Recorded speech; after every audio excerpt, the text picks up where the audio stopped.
Hello friends, हम Kangen water और medical conditions पे आज बात कर रहे हैं।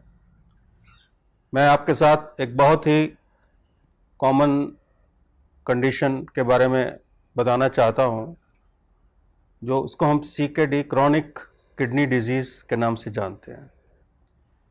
ये क्रॉनिक किडनी डिजीज़ पिछले तकरीबन 20 सालों से बहुत ज़्यादा बढ़ गई है। हम इसका बहुत सारा जो इसका कारण है वो पानी की प्रॉपर इनटेक ना होने की वजह से है। आज मैं देख रहा हूं कि हर सिटी में जगह जगह डायलिसिस सेंटर खुलते जा रहे हैं। मैंने जब बहुत साल पहले MBBS किया था 1975 में, तो डायलिसिस यूनिट हमारे हॉस्पिटल में नहीं होता था क्योंकि ज़रूरत ही नहीं होती थी इसकी। आजकल डायलिसिस हॉस्पिटल बनने लग गए, तो आप इससे अंदाज़ा लगा सकते हैं कि प्रॉब्लम कितनी बढ़ चुकी है।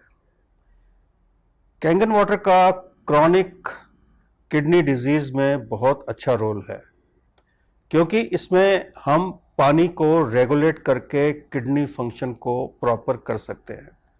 ये एक किडनी को टोटल फेलियर से बचा सकता है।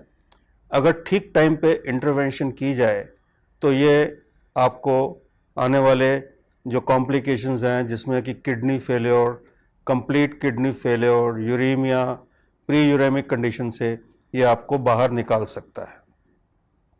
ये जो आप पानी पीते हैं ये आमतौर पे बॉटल्ड वाटर एसिडिक है, और जो पानी हम RO से पीते हैं, RO में से निकाल के पीते हैं घरों में, उसमें इलेक्ट्रोलाइट्स नहीं है।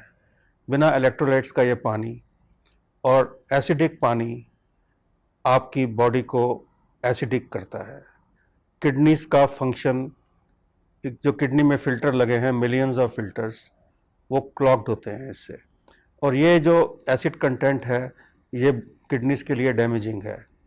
अब होता क्या है कि जैसे ही किसी को थोड़ी सी किडनी कंडीशन, चाहे वो डायबिटिक की कॉम्प्लिकेशन हो या वैसे किडनी डिजीज हो, तो डॉक्टर्स फर्दर उसका पानी रिस्ट्रिक्ट कर देते हैं कि आप पानी कम पीजिए, क्योंकि वो पानी आपके शरीर में जाके जम जाएगा, आपको स्वेलिंग्स आ जाएंगी, पैरों में स्वेलिंग आ जाएगी।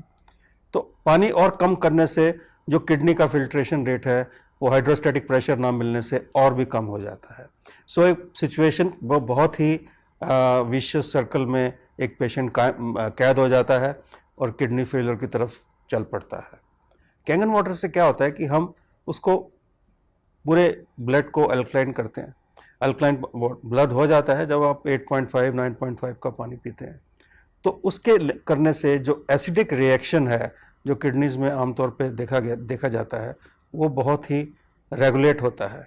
और इस रेगुलेशन से आप देखेंगे कि आपकी यूरिन आउटपुट, हमने सिर्फ एक ही चीज़ देखनी होती है कि आपकी टोटली पेशाब बंद तो नहीं हो गया।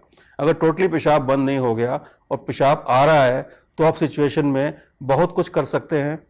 इस कैंगन वाटर का आप धीरे धीरे 2 से 2.5 लीटर से 3 लीटर तक पेशेंट को ले जा सकते हैं, और आप देखेंगे जैसे पेशेंट की यूरिन आउटपुट बढ़ती है उसकी स्वेलिंग्स भी कम होती हैं, उसकी कॉम्प्लिकेशन कम होती है, और उसमें अगर आप टेस्टिंग कराएंगे तो यूरिया क्रिएटिनिन का लेवल भी कम होगा, और ये पेशेंट टोटली पूरा यूरेमिक कंडीशन में जाने से, यानी कि किडनी फेलियर में जाने से ये बच सकता है।